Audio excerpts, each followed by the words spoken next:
Assalamualaikum warahmatullahi wabarakatuh. Nama saya Misriani, NIM T 2018-1424. Di sini saya akan menjelaskan pengertian sholat bagi orang yang sakit. Sholat menurut bahasa Arab ialah doa, tetapi yang dimaksudkan di sini ialah ibadah yang tersusun dari beberapa perkataan dan perbuatan yang dimulai dengan takbir, disudahi dengan salam, serta memenuhi beberapa syarat yang telah ditentukan. Sholat hukumnya wajib atas setiap muslim yang berakal dan sudah mencapai akhir balik, baik itu laki-laki maupun perempuan, kaya atau miskin, orang yang berdomisili atau dalam keadaan musafir, dalam keadaan sehat ataupun sakit, serta kewajiban sholat tidak akan lepas dari seorang muslim. Sholat ini tidak dapat gugur hanya alasan bepergian atau sakit. Prinsip rukhsah dalam ibadah bertujuan merespon berbagai realitas kondusif yang terjadi dalam kehidupan manusia. Prinsip pendirian sholat bagi orang yang sakit berbeda dengan orang yang sehat. Orang yang sakit diperbolehkan untuk mendirikan sholat sebatas kemampuan yang dia miliki. Ajaran Islam dibangun berlandaskan kemudahan dan keringanan. Maka dari itulah Allah memberikan keringanan bagi orang-orang yang mempunyai udzur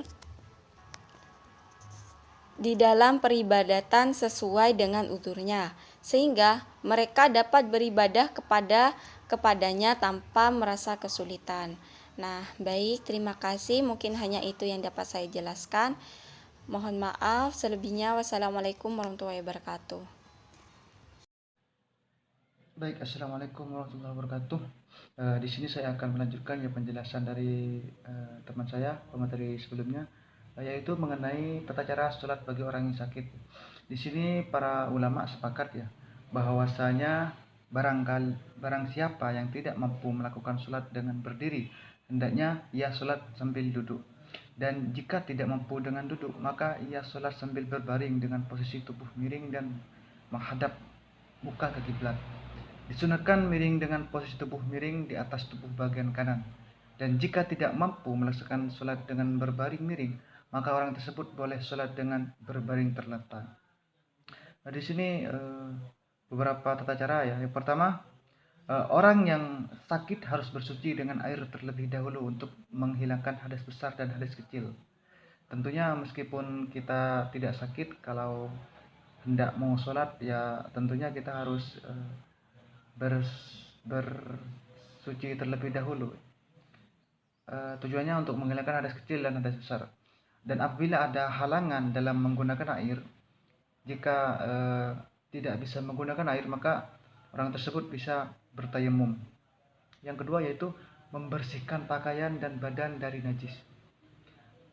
Tentunya jika ada kotoran najis yang berada di pakaian atau badan, maka hendaknya harus dibersihkannya. Dan apabila tidak mampu, jika orang tersebut tidak mampu membersihkannya, maka orang sakit tersebut boleh sholat dengan keadaan yang ada. Sholatnya tetap sah dan tidak wajib mengulang. Yang ketiga yaitu sholat di atas tempat yang suci. Apabila tidak memungkinkan, boleh sholat di mana saja. Sholatnya tetap sah ya, tidak wajib mengulang. Yang selanjutnya yaitu orang sakit yang mampu berdiri akan tapi tidak mampu ruku atau sujud, maka harus sholat sambil berdiri lalu ruku dengan isyarat menundukkan kepala. Kemudian duduk dan sujud dengan berisyarat karena firman Allah, dan berdirilah karena Allah dalam sholatmu dengan khusyuk. Al-Baqarah ayat 238. Selanjutnya yaitu orang yang sakit yang tidak mampu duduk, maka ia boleh sholat dalam keadaan berbaring menghadap kiblat. Ruku dan sujudnya dengan gerakan isyarat. Isyarat sujud diupayakan ya lebih rendah daripada ruku. Yang selanjutnya itu orang yang sakit tidak mampu sholat berbaring. Sebagian ulama di sini berpendapat ya, boleh saja orang itu sholat bersandar kepada kepala dan kaki ke arah kiblat. Disebut dengan juga posisi terlentang. Ruku dan sujudnya dengan gerakan isyarat ke depan mata, sedikit memejamkan mata untuk isyarat ruku, dan untuk memejamkan mata untuk sujud maka agak lama memejamkan matanya ya. istilahnya lebih lama daripada ruku. Yang selanjutnya yaitu orang sakit tidak mampu melakukan isyarat dengan kepala ataupun mata, maka dengan niat dan bacaan saja. Jika orang sakit tersebut tidak mampu menggunakan isyarat dan mata, maka orang tersebut menggunakan niat saja dan bacaan saja. Dan kewajiban sholat tetap tidak gugur ya darinya dalam keadaan bagaimanapun selagi ia masih sadar. Separah apapun penyakitnya, dia itu wajib menunaikan sholat.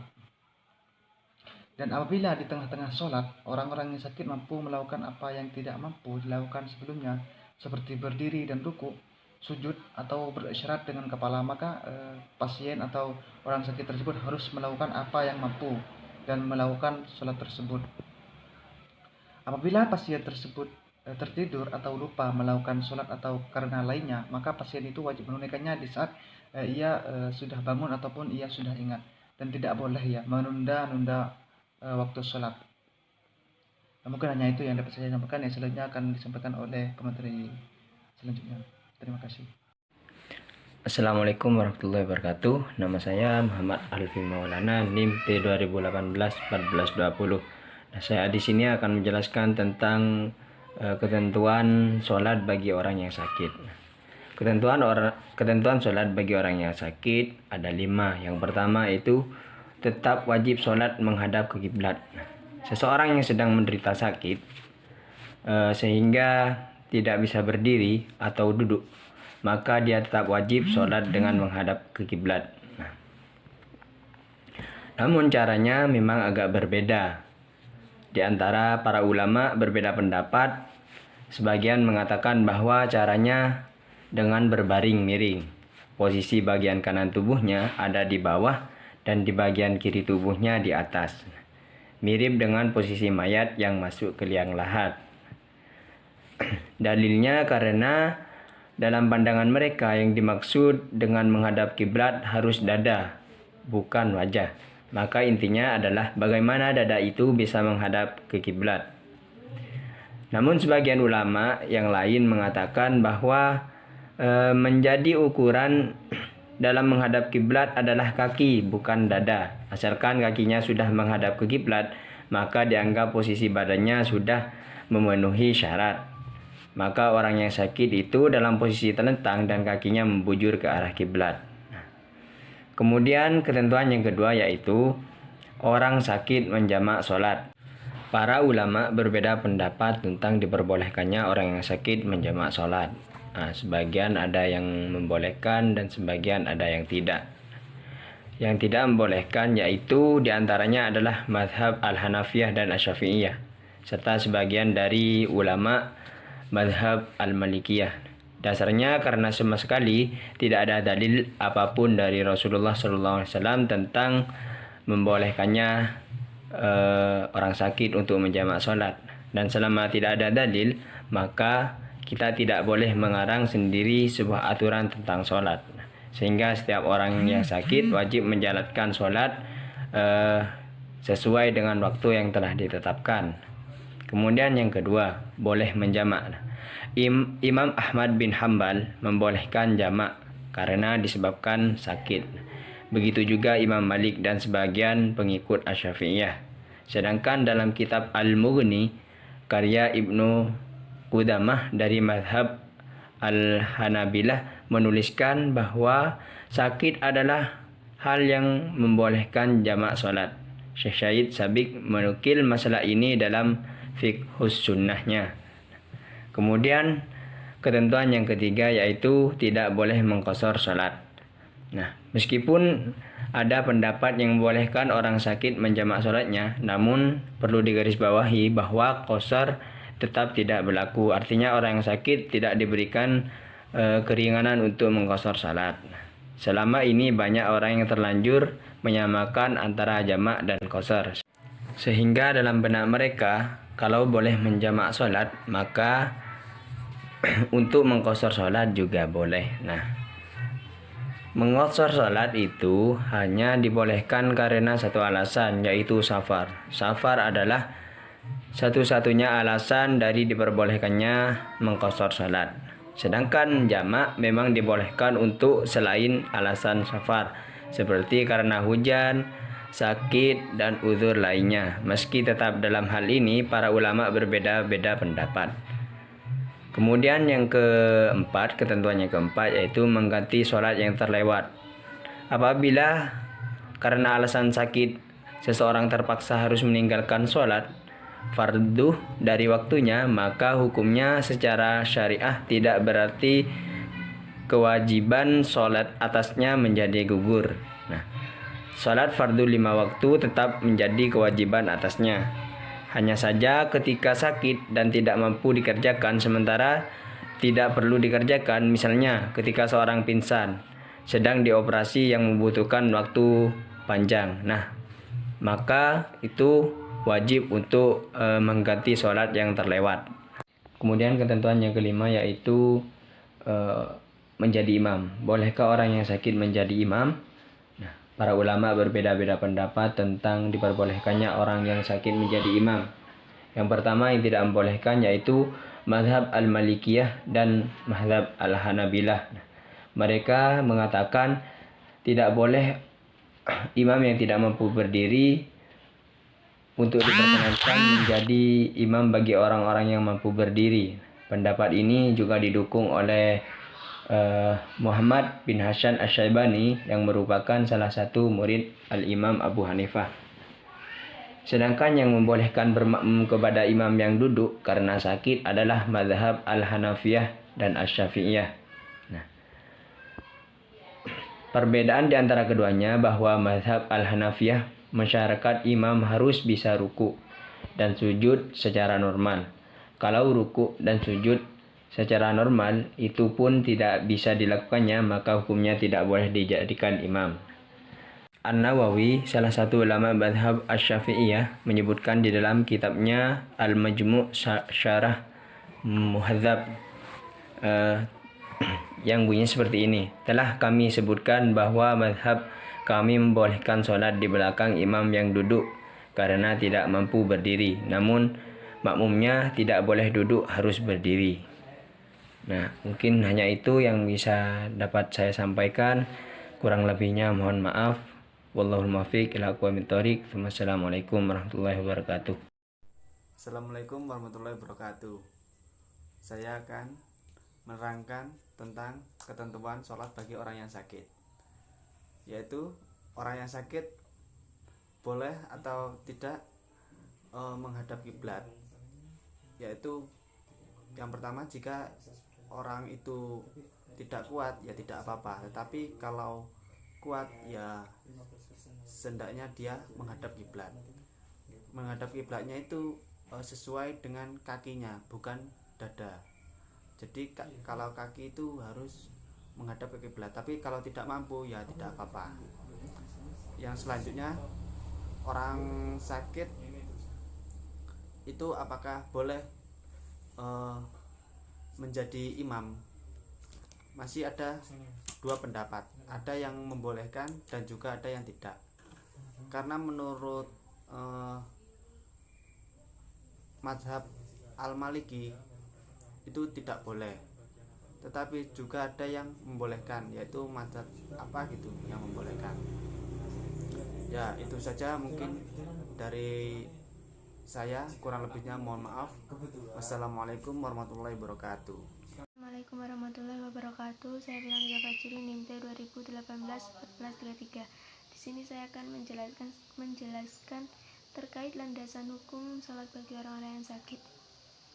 Nah, sakit itu sendiri merupakan salah satu sebab adanya keringanan dalam syariat. Nah, oleh karenanya dalam Quran dan hadis sudah banyak ditegaskan dan sudah banyak dijelaskan terkait keringanan dalam melakukan suatu ibadah.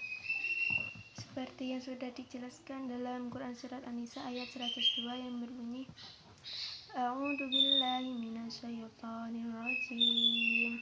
Bismillahirrahmanirrahim. Wala junaha 'alaikum in kana bikum adam min matari aw kuntum marḍā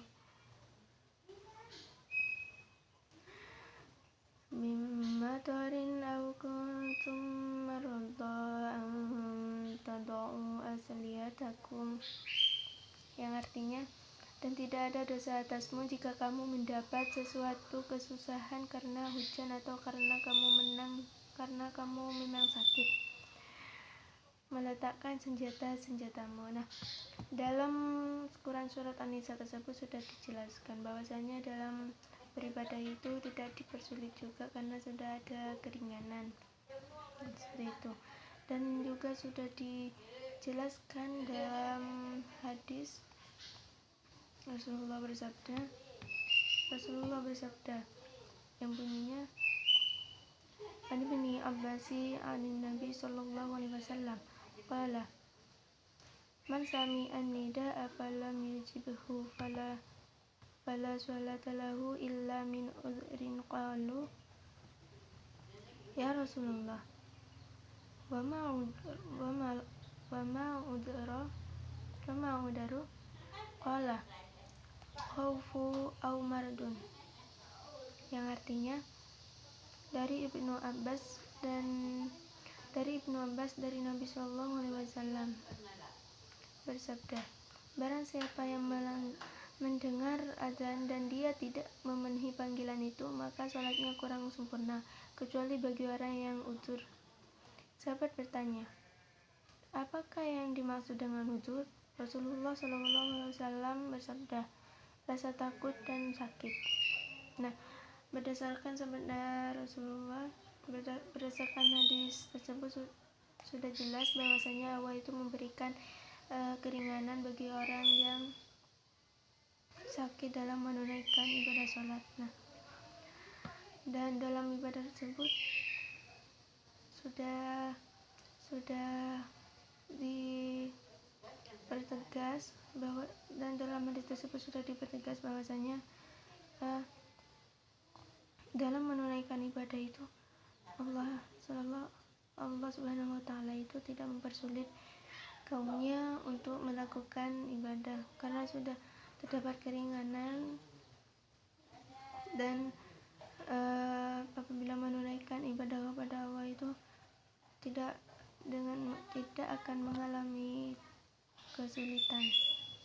Nah, itu saja yang dapat saya sampaikan, kurang lebihnya mohon maaf. Terima kasih. Wassalamualaikum warahmatullahi wabarakatuh.